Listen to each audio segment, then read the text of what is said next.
All right, friends, this week we're going to do Penny for Your Thoughts, but it's going to be on Zohran Mamdani. All right, so for the girlies who don't know, Zohran Mamdani is a 34-year-old assemblyman who's running for the mayor in New York. Some of his campaign promises have been supporting fare-free city buses, public childcare, city-owned grocery stores, rent freezes on rent-stabilized units. He wants to build affordable housing units. He has a pretty in-depth public safety reform plan, and he has a goal to have the minimum wage be $30 in New York by 2030. There's a lot of reasons why this race is interesting, but the main reason why is that Zohran is supportive of some of the most progressive policies that the city of New York has probably ever seen, and honestly, probably more progressive than a lot of the country has probably seen. And then on top of that, he's also going up against a former governor who's like an establishment heavy favorite, heavily funded Andrew Cuomo, who is having the audacity to run as an independent. He's also young and at a time where people are just straight up tired of people who aren't a part of their generation making decisions for the rest of their entire lives. People are tired. And he's a direct product of that frustration. So I got this question, and I actually get this question quite a bit about why I think candidates are becoming more centrist or moving more centrist, why they are doing that in the first place. And I think the answer to that is actually a lot simpler than we think, and is boiled down to a single question that my dad always asks me when I'm stuck, with the direction that I'm going while I'm creating. And it's, do you want to be universal or do you want to be controversial? That's what he always asks me. Do you want to be controversial here or do you want to be universal? Right now, you have candidates who are leaning more towards centrism. It has a lot more to do with them just wanting to cast a wider net, with them wanting to be universal versus controversial, which honestly isn't a bad play for people who don't feel squarely in one camp or the other in an environment that incentivizes tribal politics. And in a lot of cases, or at least some cases, it forces you to pick sides. It forces you to pick one or the other. I also think a huge cause for the appeal to the centrists is that they want to focus on what they see as more reliable voters. They're focusing on the people who they feel don't really waffle between voting and not voting, or who spend a lot of time in apathy because they have vested interest in what's going on around them. This is purely from a marketing strategy perspective. I'm not saying I agree, but I see the math behind it. As miscalculated as it is, I see the math. I can understand why the aim would be there, and how Mamdani's race in particular could blow a huge hole into how people see the popularity of progressive policies and whether enough people will actually go out and vote for them. When it comes to my stance on voting, personally, okay, this is not an option for me. It's not an option for me. You can say what you will. You can try and tear me down. You can try and say I'm this, I'm that. Slate. Look, I don't care.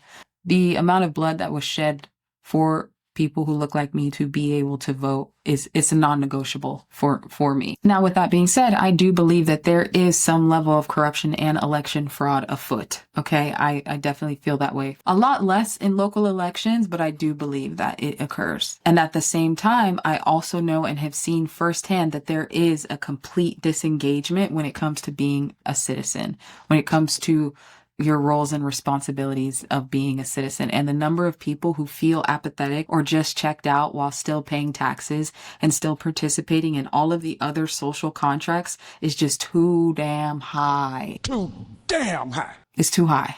I believe in voting not as a one-stop, I did my part, it's out of my hands, this has nothing to do with me, and the problems are all solved because I voted. No.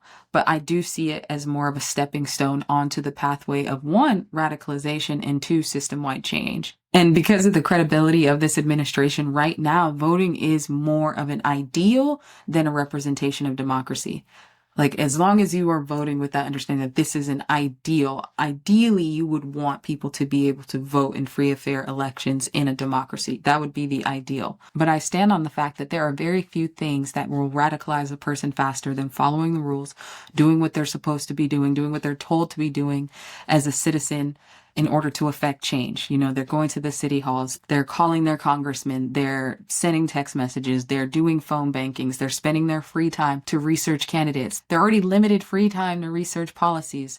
They're being loyal to a cause or to a job or to a party, and then having that same entity turn around and sell them out to a foreign country. Few things will make someone stand upright more than feeling like they are being toyed with, more than feeling like they're being taken advantage of, or that they're being lied to, that they're following the rules, they're doing what you're supposed to be doing or what they're being told that they're supposed to do, and they're being fed shit and calling it chocolate mousse, or they're being spat upon. Few things will engage people more than that. And I think that the more people who are engaged with civics around them, the more that they actually see what's happening, the more that level of dissatisfaction increases. Things aren't changing at the rate at which a lot of people would like to see, because the level of dissatisfaction is not collectively high enough, or the source of the blame is elsewhere. It's just not there. So a question that I pretty constantly hear is,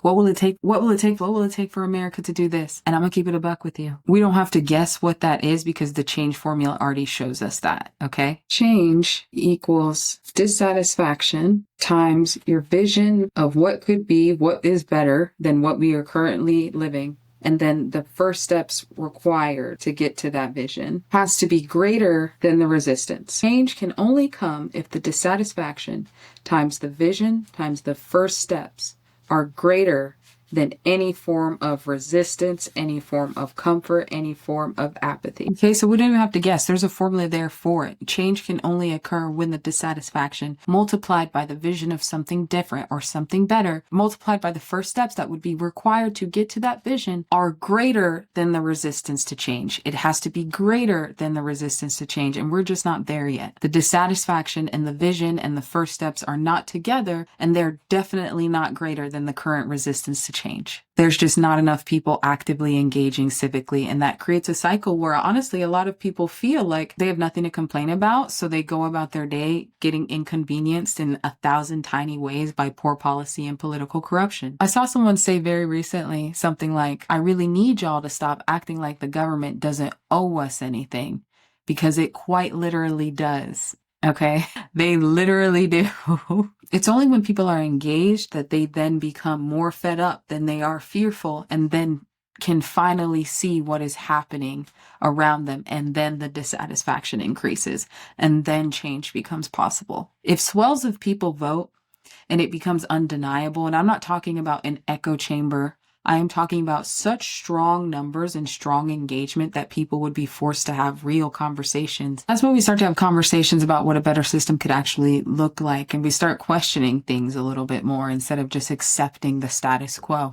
That's when voting turns into a movement, which is the ideal. That is what we want. That's when the ideas that are being discussed become demands. It stops being the polite please that is voting, and it becomes demand. That movement could look like anything: developing new social practices, like people working together to form independent voting counting solutions, people setting up outside of polling stations to track votes. The solutions are endless when we're actually aware that there's a problem, and then everyone is engaged in fixing that problem or finding solutions. The ballot is just the first step in that equation. It's basically like an entry step, if you will, after the passive introduction into the equation through paying taxes. You're already in the equation if you're paying taxes. You're already there. You're already voting. With all that being said, I think that Mamdani is a step in the right direction when it comes to building a new generation of politicians, and specifically politicians who aren't motivated by the same things as the legacy and establishment politicians. I think that now millennials and Gen Z are realizing that for the most part, it's going to be up to us. And I think that the best thing that anyone can do right now is work to break through the apathy. Vote for the vetted policies that you support, follow up to see if they're actually being supported or put forth, vet the politicians that you're leaning towards by following the money. Do your absolute best not to idolize or elevate any politicians to cult status. Support your local area through mutual aid and community initiatives, and organize whenever possible, either through financial support, through volunteering, through contributing in your uniquely specific, actionable way. I feel like actionable is the operative term here. And finding new solutions so that we can grow the collective consciousness. That is what all the actions, at least all my actions, are geared towards. How do we grow the collective consciousness? That is all that I've got for you, friends. Penny for your thoughts on Zoran's race and what it means for the new generation of politicians, and I will see you in the next one.